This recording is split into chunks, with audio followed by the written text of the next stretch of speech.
ಮಂಡ್ಯದಲ್ಲಿ 2024ರ ಲೋಕಸಭಾ ಚುನಾವಣೆಯ ಪ್ರಚಾರ ಜೋರಾಗಿ ನಡೆಯುತ್ತಿದೆ. ಅದಕ್ಕೆ ತಕ್ಕಂತೆ ಚುನಾವಣಾ ಕಲೆಗಳು ಸಹ ಜನರನ್ನು ಸೆಳೆಯಲು ಟೊಂಕ ಕಟ್ಟಿ ನಿಂತಿದ್ದಾರೆ.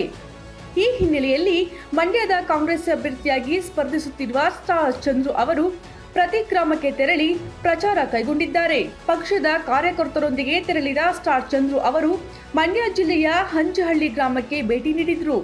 ಬಳಿಕ ಸ್ಟಾರ್ ಚಂದ್ರು ಅವರು ಮಾತನಾಡಿ, ಮಂಡ್ಯದ ಅಭಿವೃದ್ಧಿಗಾಗಿ ಮಂಡ್ಯದ ಮಗನನ್ನು ಆರಿಸಿ ಎಂದು ಗ್ರಾಮದ ಜನರಲ್ಲಿ ಮನವಿ ಮಾಡಿದರು.